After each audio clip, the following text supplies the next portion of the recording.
Hey, good morning. I love that intro, man. You do such a great job with intros. That's a great intro. I was having some technical difficulties this morning, but yeah, that intro is pretty classic. We know the background story with that one. That's Rich Nielsen, alive to a will pay and a pick four. I Right. forgot what day it was, Derby Day or whatever. Yeah, I And think it was Derby Day. me and you had the winner. We clapped at home. Rich had that look. Did you ever play Rampage at the arcade? No. Okay. It's a game where you could be a werewolf, a King Kong type character, Okay. a lizard, or like a Godzilla type character, and you go up these buildings and you destroy all these buildings. Right. Well, if you just climb up the building and just let go of the controller, Mm-hmm. the character just kind of goes like this, Yeah. just looks at you like that. And that's what Rich looked like. Yes, it is. It's exactly what it looks like. So anyway, it's a cool show. Listen, we're doing like one of these every 3 weeks, which is cool. We've been busy. I know you're busy at work. You were just in California.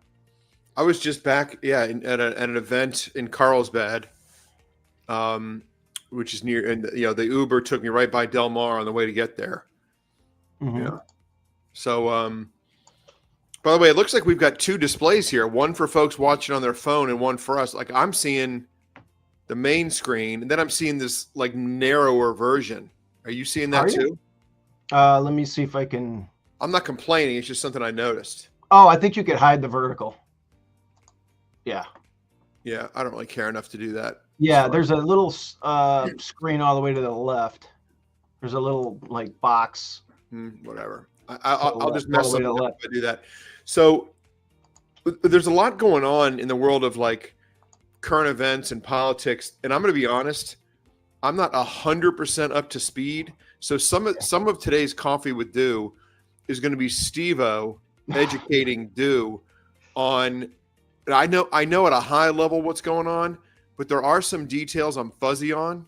So you're going to be kind of like educating me to some degree. Well, you knew a little bit about the DC shooter. We could get into that. The first thing I wanted to get into is probably the Somali Fraud Ring, I call it. Mm-hmm. So what we're going to do today, we're going to talk about the Somali Fraud Ring. We're going to talk a little bit about the DC pipe bomber. Listen, that story has evolved into something totally crazy because we did a Coffee with Dew 3 weeks ago talking about this. There was a different suspect at the time. Now we got this Brian Cole guy that we'll talk about. And then, of course, right. Bitcoin, is there a buy opportunity? I'll spend 5 minutes on Bitcoin. We could talk further about crypto because there's a lot that's going to be happening with that with another show. And then horses, there's a lot of horse action. We have a family horse today. I'm sure you have a horse. There's a contest down at Indianapolis today that our good friend Steve DeCaspers is going to. I think Frank Mustari's going with Justin. I think so. Yeah, I think so. And I couldn't make the trip, obviously, this week.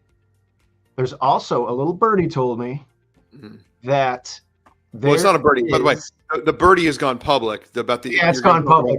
I know, it's gone public.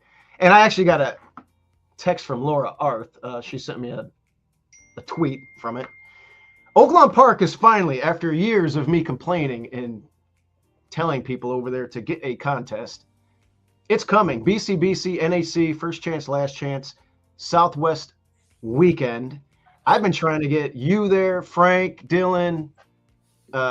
Rich said he's been there before. I don't know if the Caspers has ever been there, but the problem is a great place. It's the weekend after the Pegasus. It's also probably not a great time to visit Hot Springs because it's January. It's going to be the weekend before the Super Bowl.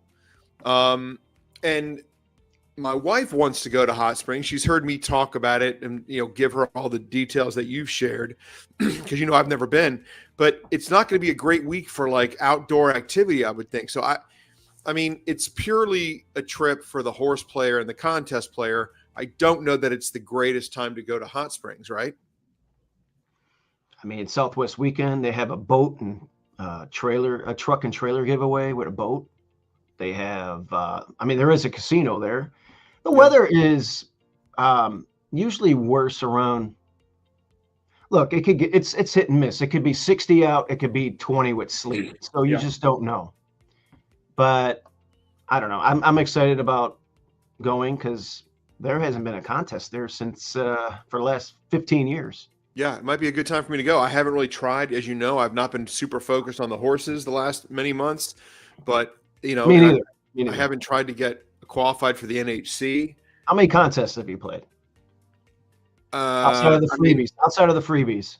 yeah, I entered the BCBC, but I mean, the answer is very, very few. Yeah, I've played basically zero. So I'm going to get going here. I think I played, because I was just bored, I played a $75 Friday game, a random day, did terrible. I looked at my horse tourneys account yesterday, and I think I've spent like $120 this year in there. So I haven't really been doing anything. And because Hawthorne has no live tournaments anymore, Mm-hmm. it kind of really threw a monkey wrench into my NHC plans. So obviously you have people defecting and going down to Indianapolis today, and you got to travel. So I kind of feel for the guys that live in Dakotas, Nebraska. Yeah.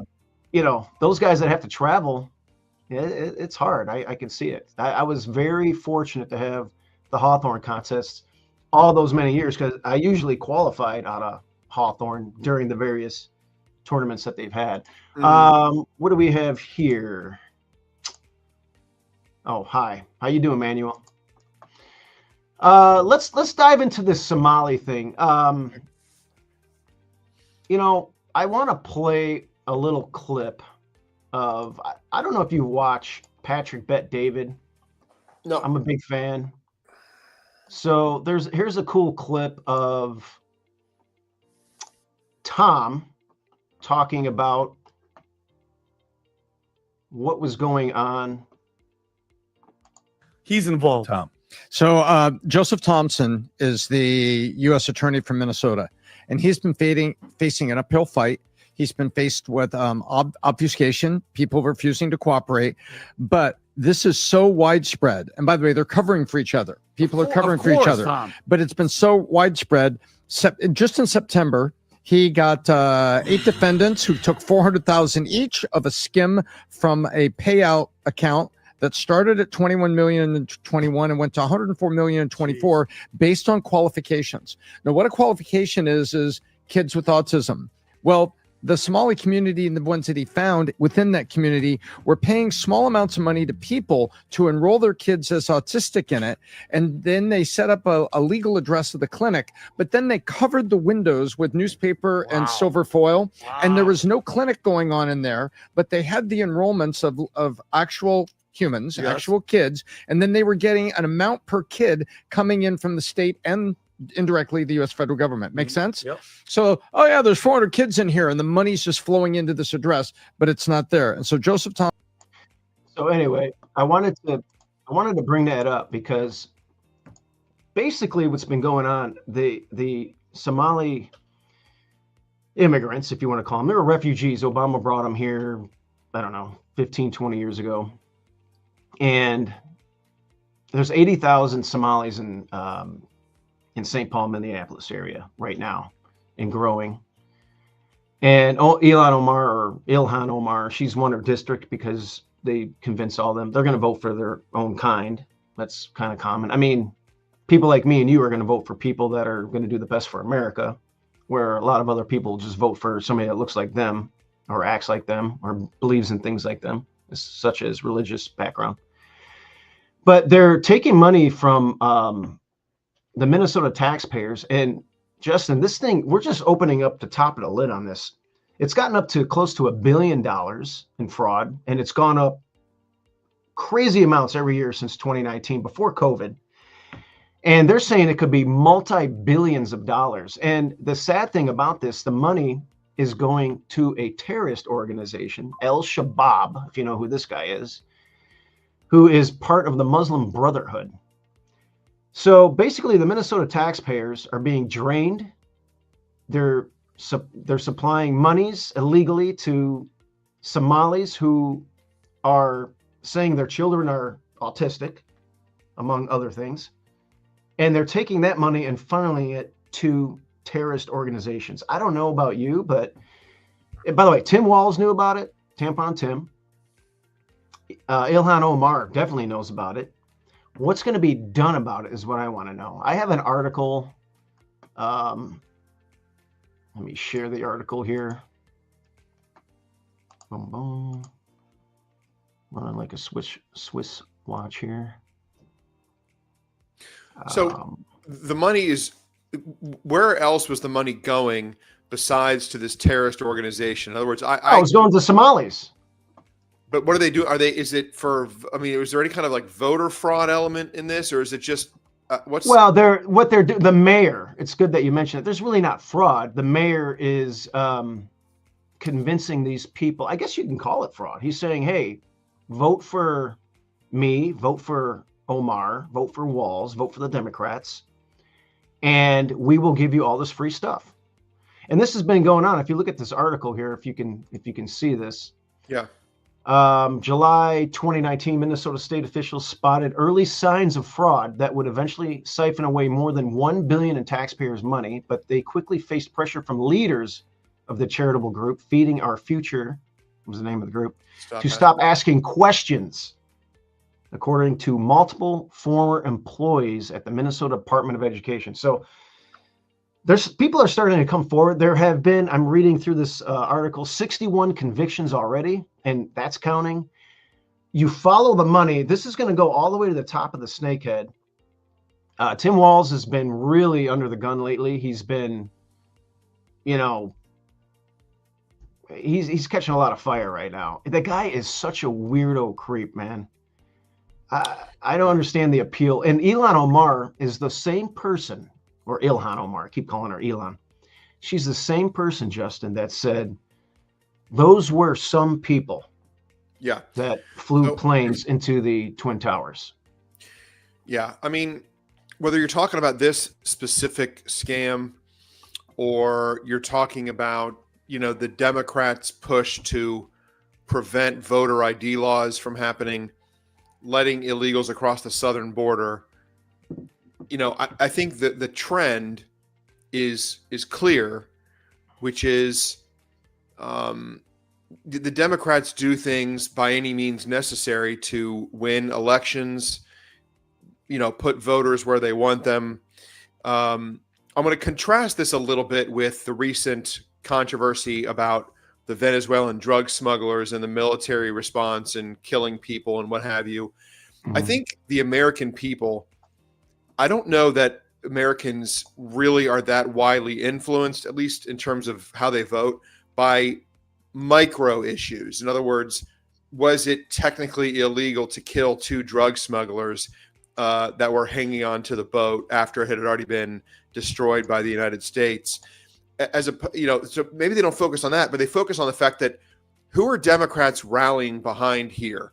Venezuelan drug smugglers. I mean, they seem to be on the side, if you view it this from the 30,000 feet level, of the Venezuelan drug smugglers. I mean, ultimately, who cares if some drug smugglers trying to bring in fentanyl or whatever they were bringing were killed in an operation intended to stop drug smuggling? Well, the Democrats apparently care. I don't think that's going to win them elections.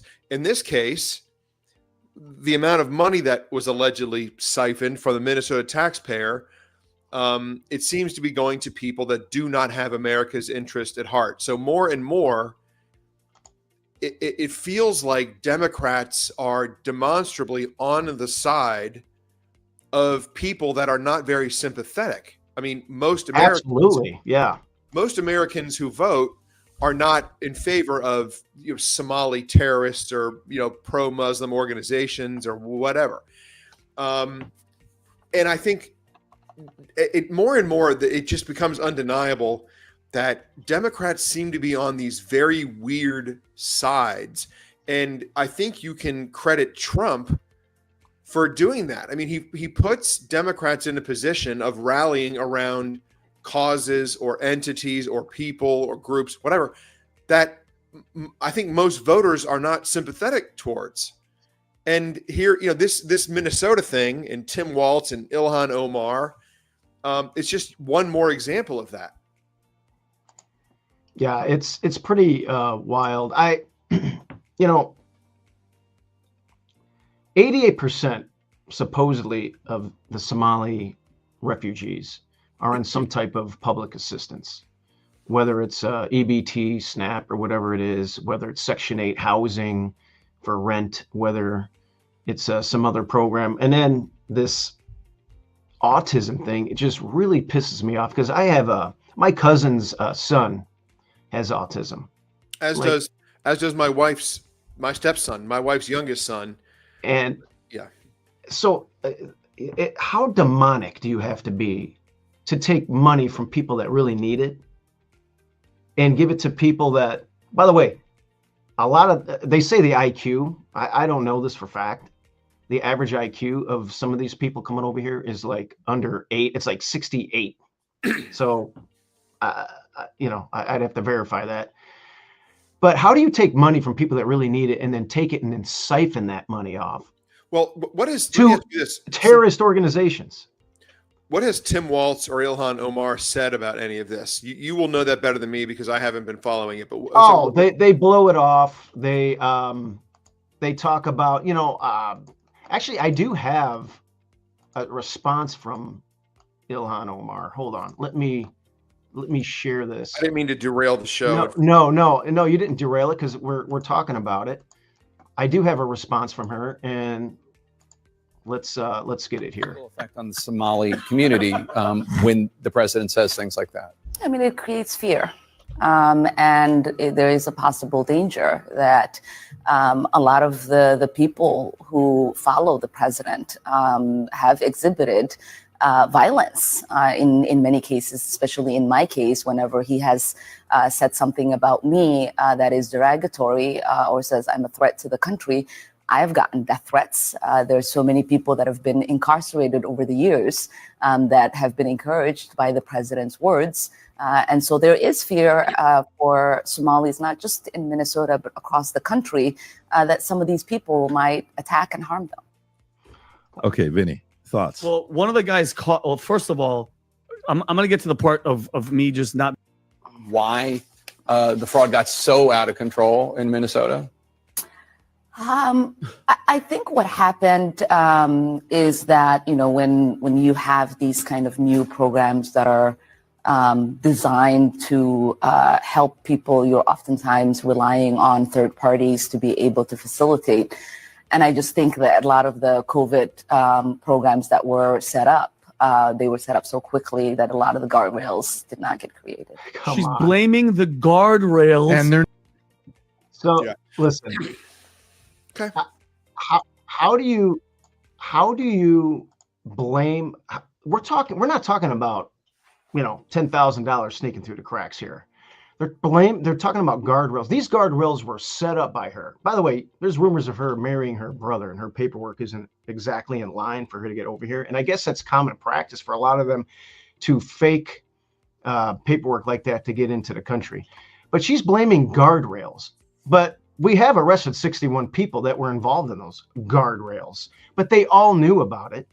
Everybody knew about it. We see the money going out. So it's just like the old adage, follow the money. But that was her. The first part that I clicked on there was her response to Donald Trump. And I want to play Donald Trump's response to all of this stuff. He's really not happy about it, as are many Americans. Billions of dollars, billions, every year, billions of dollars. And they contribute nothing. The welfare is like 88%. They contribute nothing.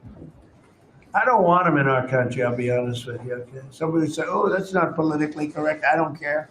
I don't want them in our country. Their country is no good for a reason. Their country stinks, and we don't want them in our country. I could say that about other countries too. We don't want them to hell. We have to rebuild our country. Our country's at a tipping point. Yeah. We can go bad. We're at a tipping point. I don't know if people mind me saying that, but I'm saying it. We could go one way or the other. And We're going to go the wrong way if we keep taking in garbage into our country. Ilhan Omar is garbage. She's garbage. Her friends are garbage. These aren't people that work. These aren't people that say, let's go, come on, let's make this place great. These are people that do nothing but complain. They complain. And from where they came from, they got nothing.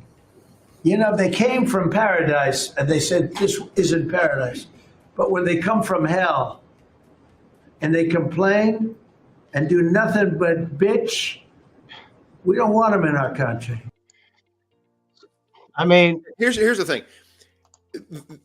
I believe there are many more Americans who agree with what Trump just said than there are that disagree.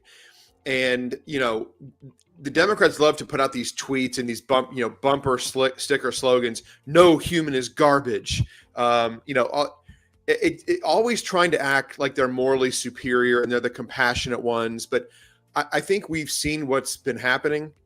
It's becoming undeniable what's been happening. The Democrats try to rally support by creating a coalition of people with grievances, just general life grievances, whether they're against America or against rich people or white people or whatever. And then they try to flood the country with illegals. I mean, if you have been paying attention, you don't even have to have been paying attention closely for the last decade. But it's undeniable that the Democrat Party has tried to let people pour into this country so they can vote in elections. absolutely. And at the very least, affect the census so that congressional seats are adjusted in a way that is beneficial to them. And Trump is now fighting to get people out of this country. And that's making liberals go crazy. And we all know why. I mean, sometimes the simplest explanation is the correct explanation.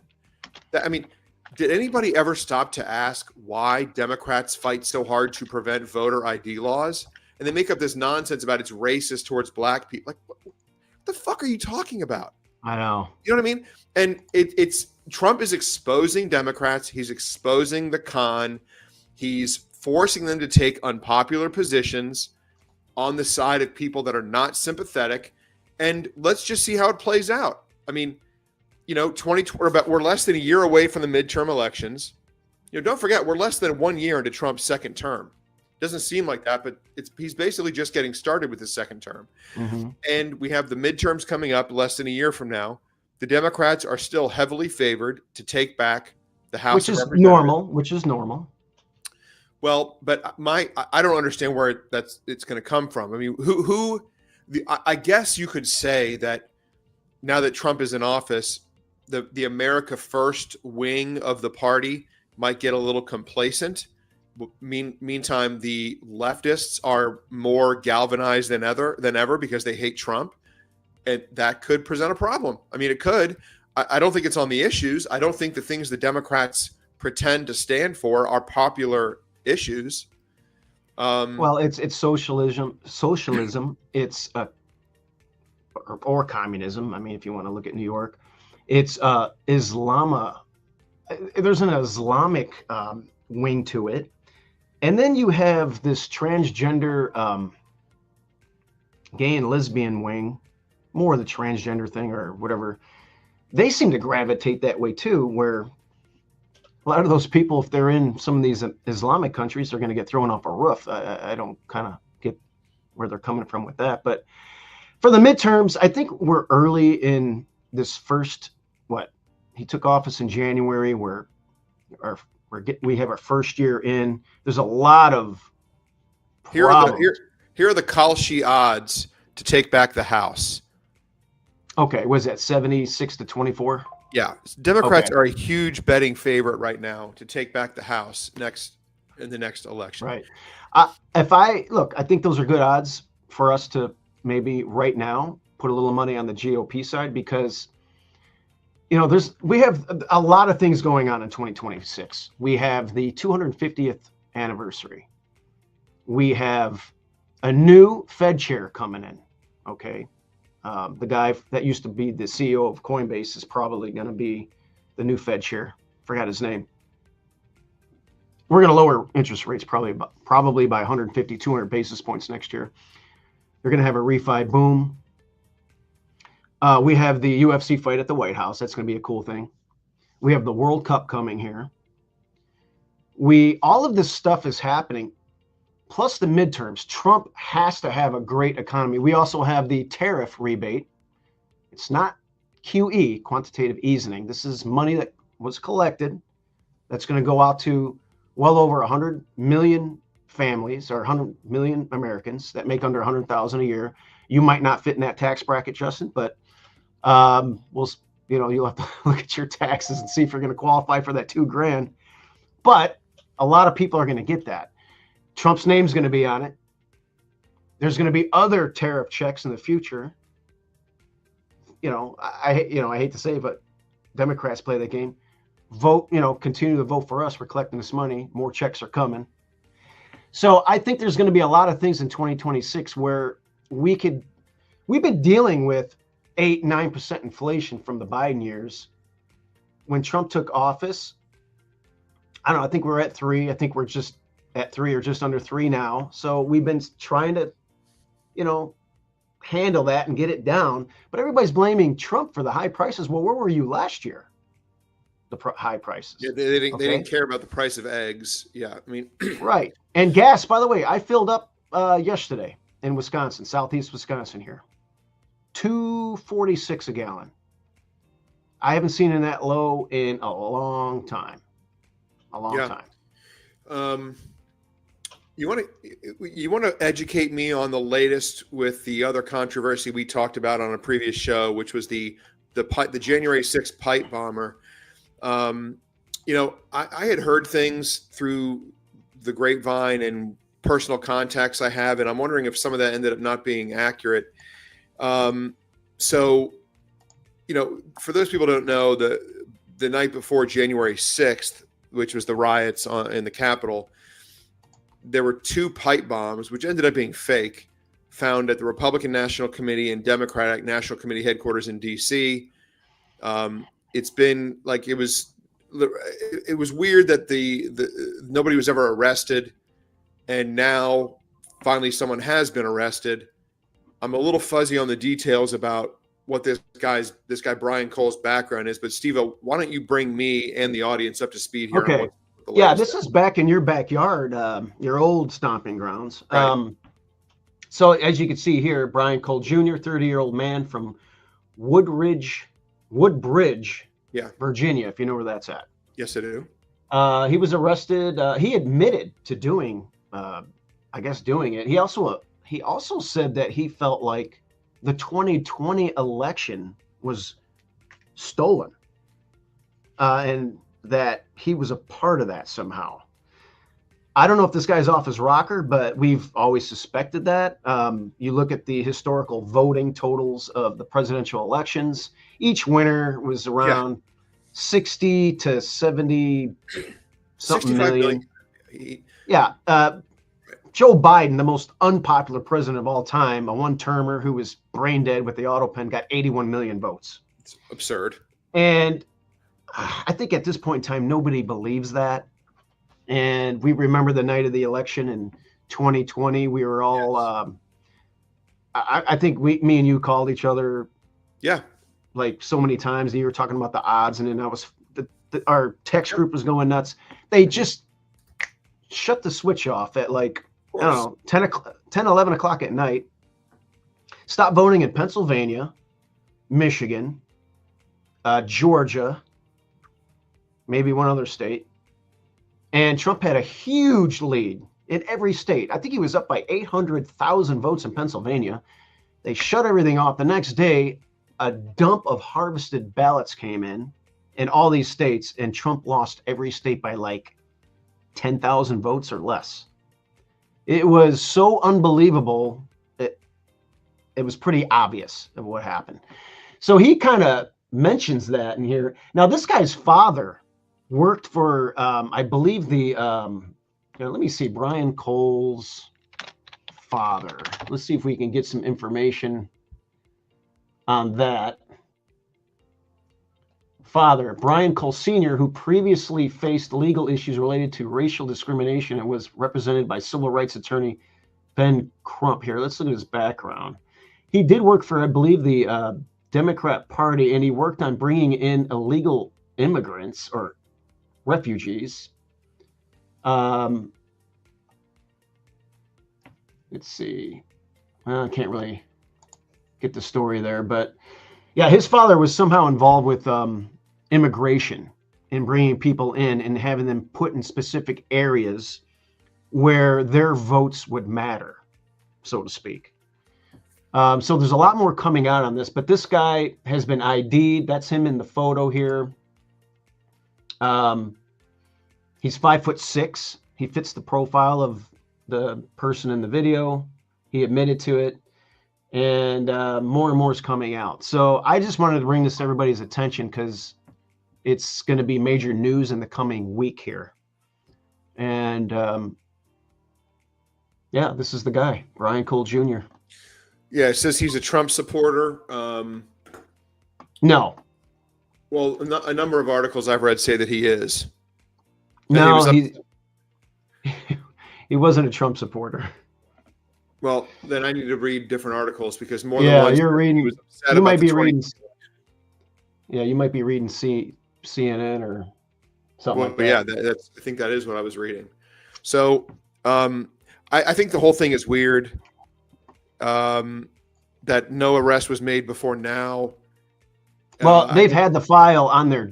It's just basically information they already had, and nobody looked into it until now.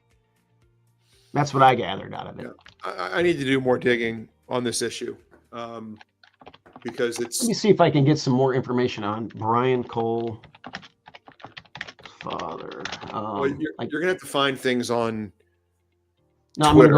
I'm gonna go to AI because they kind of take parts from everywhere. All right, here we go. Let's see what this says here. This is okay. The father of the man arrested in connection with the January 6th pipe bomb investigation. Senior, he is a bail bondsman and owns the family-run business Brian Cole Bail Bonds in Northern Virginia. Let's see what else they got here. Civil rights attorney was represented by civil rights attorney Ben Crump in a racial discrimination case. God, where's the other stuff where he was working with immigration? Anyway, AI is kind of goofy. They don't have all the information. Sometimes you can't trust AI all the way, but kind of like Wikipedia. More is going to come out, but we got the guy, and we'll see what happens. I'm surprised you didn't know as much about it because any of your family saying anything about it up there? Well, no, I mean honestly, I was traveling for work this week, and I took a red eye back from San Diego, not night before last, and this story broke while I was there, and I just wasn't able to give it the attention I normally would have. But I'm gonna have to read about it, go to some places on Twitter that I trust, figure out what the real story is. I just think it's strange that I mean, look, it's possible that all the things that I had heard for the last couple of years were wrong, and that they didn't have the guy identified very quickly. I had heard that they knew that the guy who planted the bombs took the metro home to Northern Virginia, and that they knew what car he drove when he left the metro. And I didn't see anything about that in the articles I read. So look, it's possible that I'm guilty of believing things that I had been reading and that those things were false. And, maybe this guy is a Trump supporter and that would look bad, but whatever, who cares? Let's move on. I mean, let's focus on things.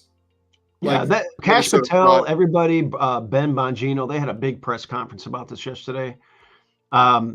He's not a Trump supporter. He did acknowledge he thinks. I mean, he just kind of spilled beans, like, "Hey, we think It's possible 2020 was." Yeah, it's possible he thinks the election was stolen and he's happy about it. I mean, Right. Bitcoin. What do you know about Bitcoin? Okay, I know that I own about a tenth of one Bitcoin. Okay, so you have 0.10. That's correct. That's great. That's good because one day that'll be over. Well, here, let me share what. Well, I don't think you better be. I mean, Let me share what Kathy Wood said here. Our All right. forecast right now, it's right now the Bitcoin's around 105,000.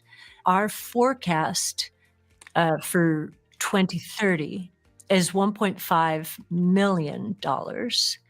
And we do that, the building blocks for that, the three biggest building blocks are institutional, which has barely started, store of value or digital gold. Young people are much more comfortable with digital gold than gold. Kathy Wood. So anyway, what she's saying, and Kathy Wood, by the way, she runs ARK Fund.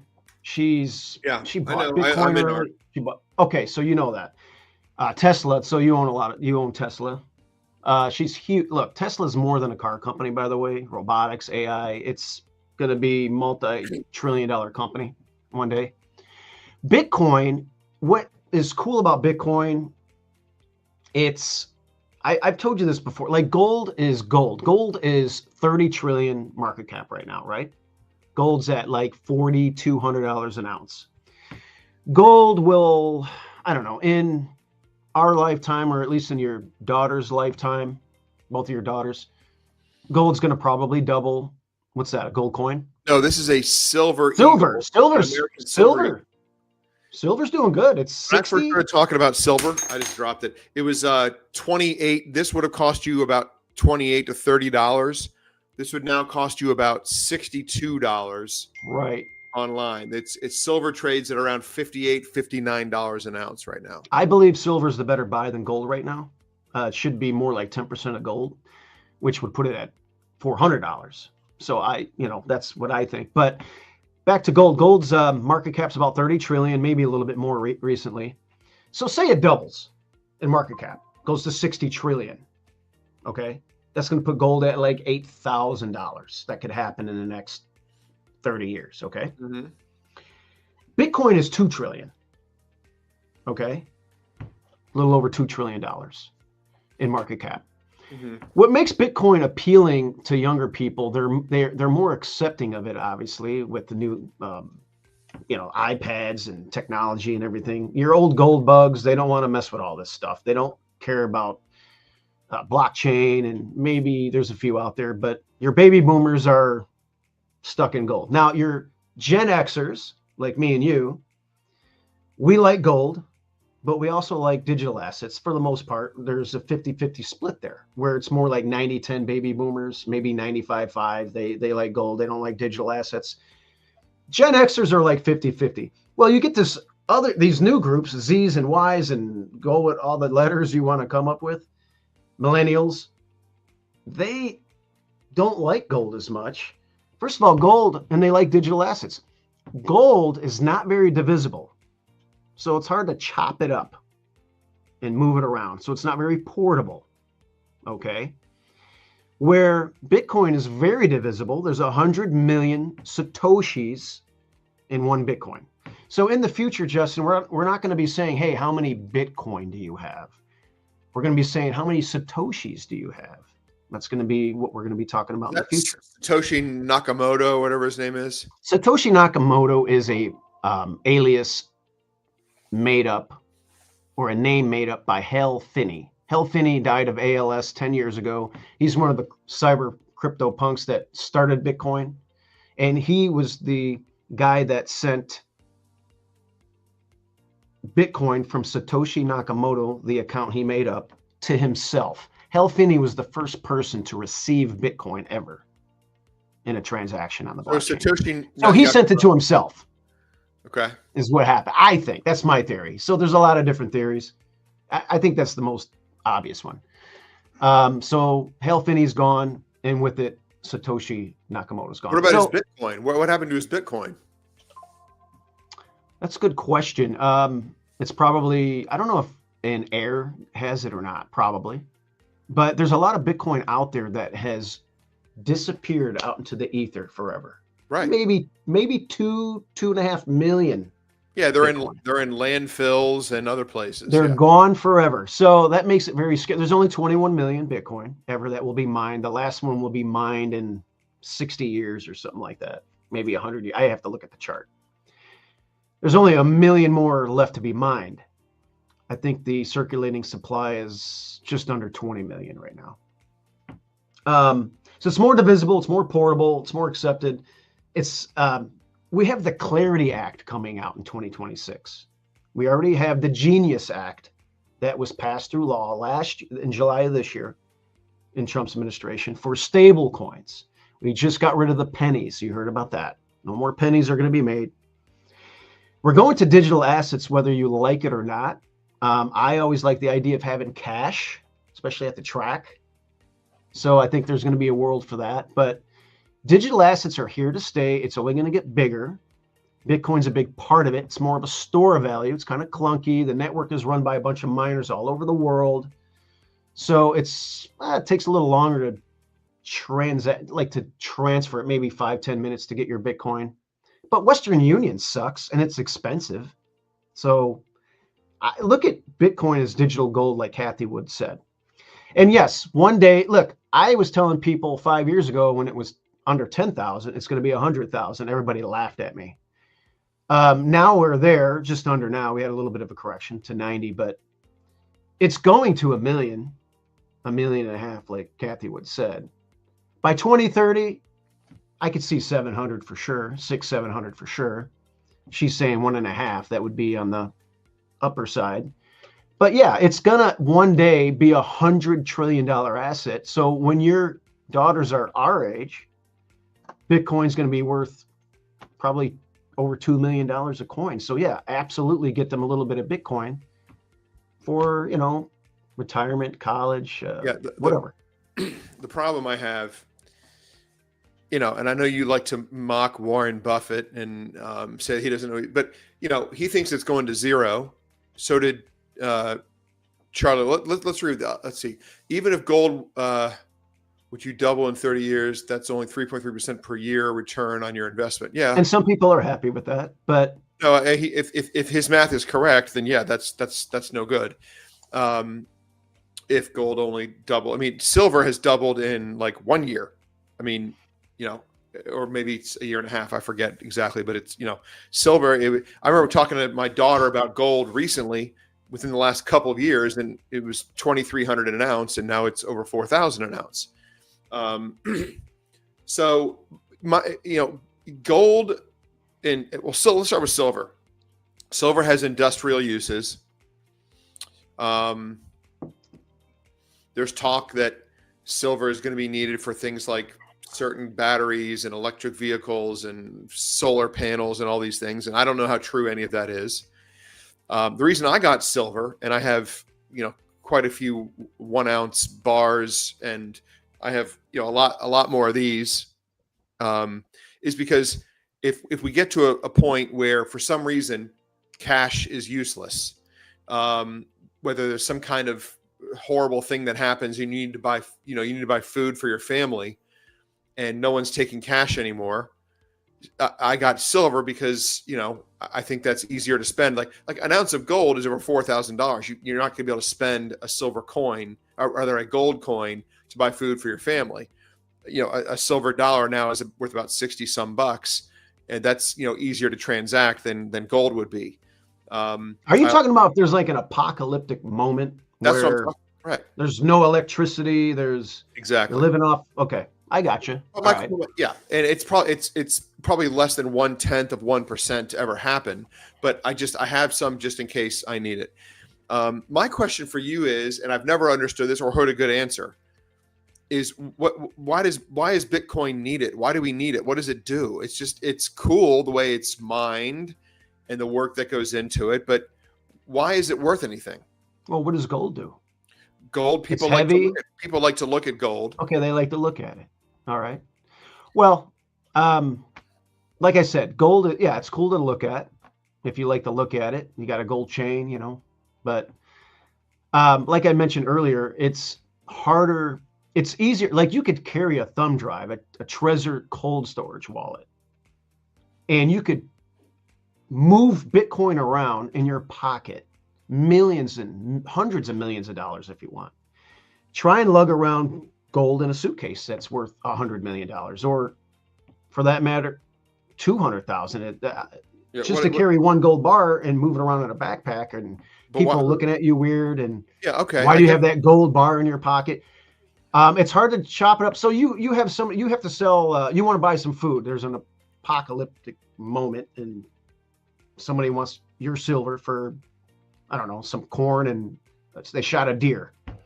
So are you going to get like a what are you going to do? Melt that down, I guess, and kind of like, I guess, cut the No, that's why I chose coin in half. silver. That's why I chose silver and not gold, because at the time. Well, that's what I'm saying. The silver too. You still gotta. It's like it's not as divisible as Bitcoin. No, you're right. If silver goes to, if this coin, which was worth $30 when I got it, is all of a sudden worth 500, then yes, you have a point. But like, I just don't. I mean, silver, it has industrial uses. Gold also does, but people like gold, and people like to make gold jewelry.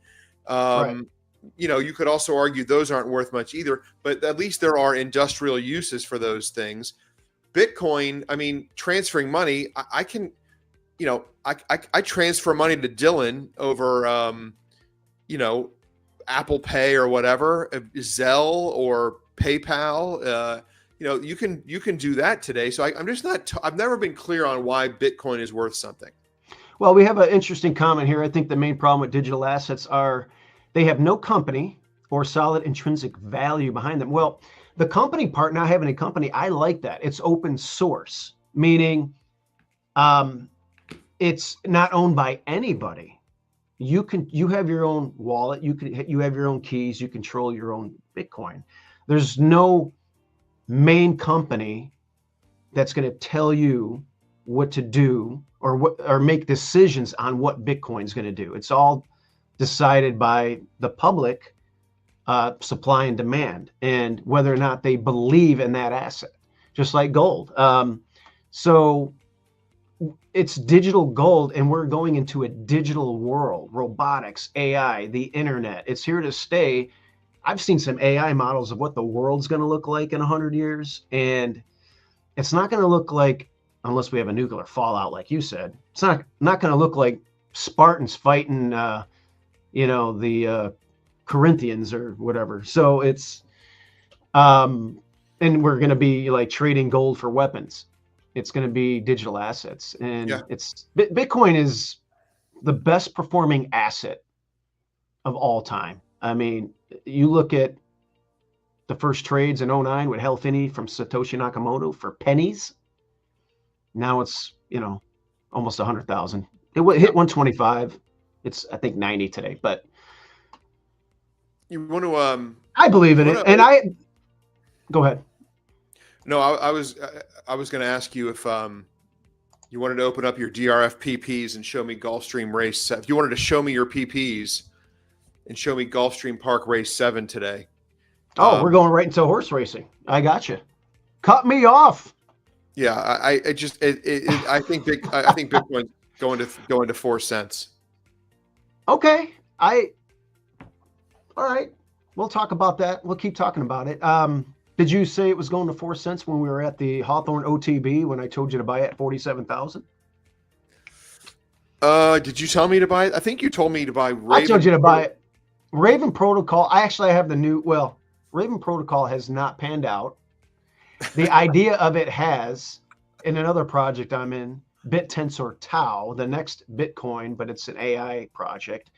I encourage everybody to look into it. TAO is the symbol. What's MAGA coin worth now?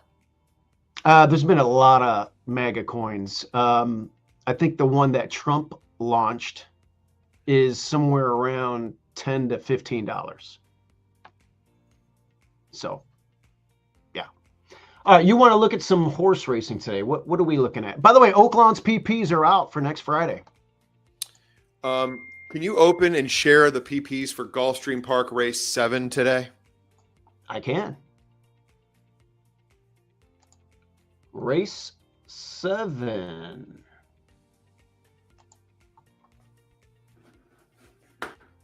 All right, we're going a mile on turf. It's an optional claiming event, A other than. All right, I like it. What are we looking at here? Scroll down to the number 12, please. Flat to the mat. We're way out there. I know, and it's not optimal. It's not optimal. Okay. Well, you got it. We're getting a price. Tell me about this one. It's Mike Maker. Not a ton of experience routing on any surface. In the Paradise Creek back in May, the horse was 42-1. Great gallop out, ran second. And then they tried the Grade 3 Manila post 8 of 8. The horse was just a million wide the whole way around and had absolutely no chance. Went back to sprinting, has been off since September. Top buyer speed figure, if buyers are your thing, of an 81. Really bad post, okay? I'm not going to lie and tell you it's anything other than that. But if we could start scrolling back slowly to the one horse, just go through all of them real quick and just kind of look at the buyers. Let's touch all of them. Going down to the 9, not really a factor. The 8 is Tyler. It's Sack. You can stick on the 8 a little bit. And again, if buyers are your thing, you would see that this horse is according to buyers is faster than my horse. And if we scroll down through the kind of the rest of the field, you'll see that 81 buyer that was earned by the 12 horse is competitive with, you know, the horses that are going to get played. Can we go back to the 3, please? Yeah, there we go. Gun Barrel City, Pletcher. Wow, that was a nice race, maiden breaker there. Now Yeah, you're facing winners, but off since May. You know, yeah, it's been my horse has been off since September. And then the final 2 horses in the field, the 1 and the 2, if you can scroll up. And, you know, you'll see that they're not anything. So my point is this is not a super deep field. The favorite's been off since May. You know, Tyler's horse looks strong at the 8, but I think the 12 flat to the mat. If we can avoid massive ground loss, which at Gulfstream going a mile, why are you laughing? I'm just you're saying if we can avoid massive ground loss, and I could just picture that happening. Yeah, and so can I, but that's why the horse is 12-1. But you know, maybe Bravo. I mean, I know you like Joe Bravo. You've always liked Joe Bravo. Jersey Joe, yeah. I mean, he's won me a lot of money in the past. I will say this about the horse. You know, throw the 2 dirt races out. It hasn't really done its best work routing. The 2 route races, I guess you could say that he had wide posts in both, right? In both of those. Replay, but I watched replays of both the Manila and the Paradise Creek this morning. Okay, and the horse. I mean, if you watch the replay of the Paradise Creek, I mean, he saves ground the whole way, but then he blows by them all right after the wire. A massive gallop out. Okay, I will agree that looks like a nice company line. It's a stake. It hit the board at 42-1. That was a 1-turn race. Yeah, agreed. Look, there's obstacles here. Okay, and so we're gonna demand a big price. It's Mike Maker. Mike Maker does not enter a horse in a spot like this unless he feels like he's got a chance. I firmly believe that. So you got Jersey Joe, who has not ridden for him a lot in the last couple of years. I guess we got to demand this price, if not better. This might be a capper.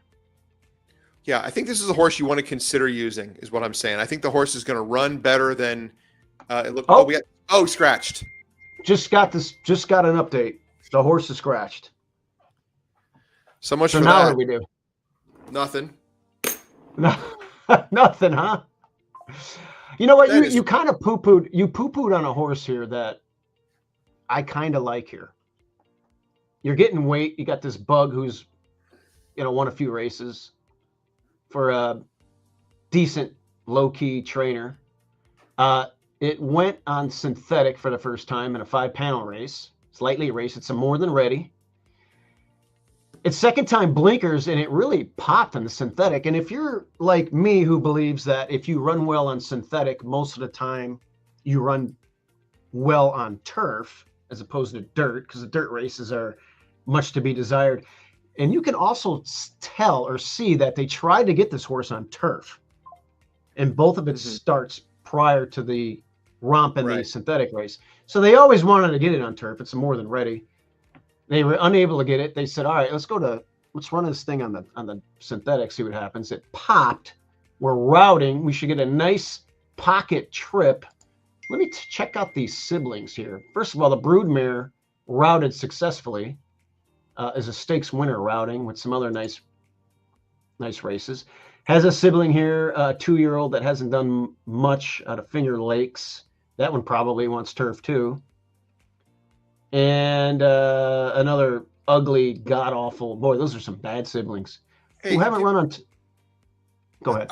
I was sorry. I want to wait till you finish. But no, I think this is a potential bomb that, since your horse scratched, I might play it.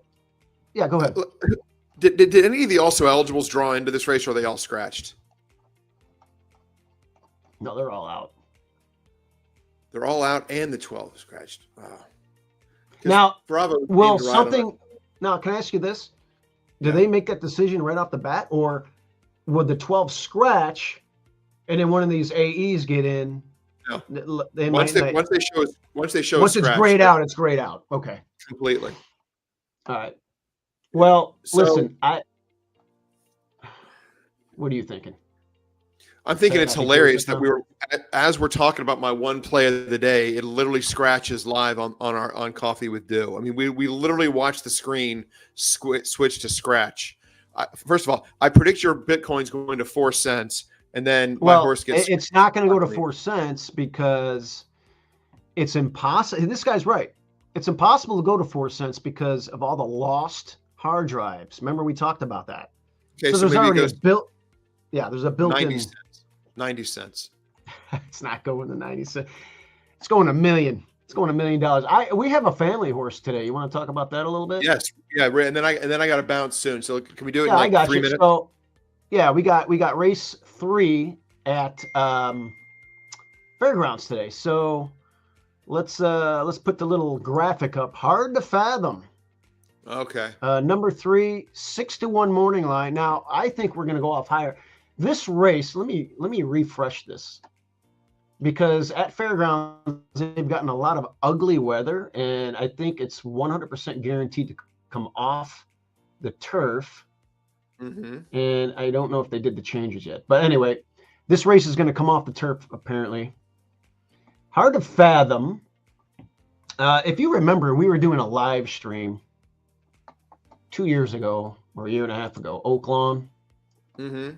And by the way, this horse broke its. Well, this horse won at A Other Than at Hawthorne on dirt with an 82 buyer speed figure. And I had a trip note on it here where it got hurt in that race, actually. And it ran second. And if you remember, we did a live stream. We had him in for a waiver claimer May 4th, 2024. He was 70-1 and just missed and got a nice big number. Now, the other races that you see here on the dirt, he got the lead. He likes a target, and he wasn't ridden correctly, okay? He doesn't like to be on the lead, and he was on the lead in the last 2 dirt races. So we're going to throw those out, and he wasn't right in that March race at Oaklawn. He got messed up in that race, and we had to bring him back slowly. The main threat, Half Brother looks good, but the main threat is probably going to be Golden Bandit, who's going to be setting the pace, which we like. He got a big number at Hawthorne when they took the race off the turf, though, against a couple that probably were overmatched anyway, and he got to do things his own way, and he popped that big number. I think he might get a little bit of pressure today, and I think Hard to Fathom is going to be a big overlay today. He's 6-1. Is your dad going to be at Fairgrounds? No. No, we're not at Fairgrounds. We're going to take a trip down there when we get a few of them running. Probably going to go down there probably around Fat Tuesday or Mardi Gras time, or I don't know. But Hard to Fathom is 6-1. Now, We had him going pretty good here. He had a 2-race winning streak. One of the races he was disqualified. We were not happy about that. He should not have been taken down. Came back, won again. His last race, he got a nice trip. It looked like he was going to make a move and power home, but he ran against a really tough field that day. Calibrate came back and won here at Fairgrounds on the dirt. Got a big number there. 86 was a good horse. And of course, another mystery. He's $1 million Illinois bred winner that got in there. And then Platonic Power, I think, has won like 3 in a row. So it was a tough field that day. This is a much easier spot. It's a conditional 30,000 claiming event. And we're going to have a target. We won't be on the lead. Mitchell Merle's a nice patient rider. I think we're going to get double that price. I think we're going to get 12-1, definitely maybe 10-1 today. And he's feeling good. He's had a couple of works over there. All systems go. Hard to fathom. Hey, I've seen worse overlays in my life. Yeah, that's going to be now that my one play of the day isn't running, I'm going to play Hard to Fathom. That's my only play of the day. Some of the other horses in here, I don't know what the scratches are going to look like, but I'm hoping Calibrate stays in, which he will. Half Brother won a nice race at Delta Downs here, going 7 panels. Is that a 2-turn race over there? I think it is. Yes, I think so. I think yeah, it's a 6 yeah. mile track, isn't it? Yeah. So they run 2 turns at Delta, even though it's 7 panels, I believe. But whatever. The other dirt races, not much to be desired. Gold Bandit had his own way, and then here's the 8 horse. So I think we're going to get a nice, perfect third. We're going to be sitting third early, and we're going to make a move and a turn, and hopefully we're good enough. I think if somebody can pressure Gold Bandit and not let him walk the dog like he did last time on dirt, I think we'll be all right. And this is race number 3 at the fairgrounds today. Race 3 at Fairgrounds today. And the weather's been atrocious, and we anticipate them. It's already 9:30. Maybe scratches come out in another hour. I don't know. They're Central Time there. That's right. Mm-hmm. I always get that confused. Sometimes I think that Fairgrounds is East Time, but it's actually Central. So the scratches, they're going to take it off the turf. Our buddy DeCaspers is down there at Indianapolis. Frank Mustari's down there. We'll wish them good luck in the tournament. Justin, real quick before you go, Alabama, Georgia, Ohio State, Indiana. I'm not worried about the point spreads. Who is going to win? Well, I'm glad you asked this because I got a profit boost on my online book. This is a 4-team parlay, 100 to win 1,900. So it's actually giving me 18-1 odds. I'm on Texas Tech minus 12.5. Oh, I'm Texas on Georgia Tech. minus 1.5, Virginia minus 3.5. And Ohio State minus 4.5. I'm going down favorite boulevard like a total square. Me and you could not be total. I can't say anything about Virginia or Texas Tech. The other 2 games, I'm on the other side. I've been unimpressed with Georgia this year. I think Alabama's going to beat them outright. And I'm going to tell you, the coach for Indiana. Yep. Signetti. This guy, Signetti. This guy has an aura about himself, a winning aura. That is, he won at Division III championships. He won Division II. He's come to Indiana. Indiana is known for basketball. They're the doormat of the Big Ten for decades. They go to the playoffs last year. This year they got one of the Heisman favorites, Mendoza. They're going to beat Ohio State today, and they're going to win the national title. I think you're high. I think I'm high. Okay. Yeah. I think Ohio We're going to revisit this. Okay. I think Ohio State is going to curb stomp them. And we might have to do an emergency coffee with Dude tomorrow morning. Here's the deal. I'm game. If Indiana wins, emergency coffee with Dew, we're live on the air. I will buy 1/100th of a Bitcoin. 1/100th of a Bitcoin. That's like $80. Wait. No. $800? $800. Right. $900. 900. Right. Yeah. Guys, don't forget to like and subscribe. We'll bring more content out to you. I had some technical difficulties. I'm not sure if this is on YouTube or not. I will download it on YouTube so everybody can see it. We're live on Twitter. We're live on Facebook right now. And by the way, how many viewers did we have at any point? We only had up to 57 at one point. when we're doing live racing, we get 200-300. But Yeah, when we do more, when I get back into the horses after focusing on work, we'll do some live broadcasts and we'll get that back up. absolutely, Justin. Have a good day. Good luck on your bets. I don't have any money on these games, so I hope you win money. I just think you're making a mistake. Silver. Buy some silver. I agree. Buy some Bitcoin. And look at BitTensor Tau, the next Bitcoin. And then Raven Protocol and then Trump Coin. Don't forget those. We're not going to buy those. All right, everybody. All God right. bless. See you See you later. guys.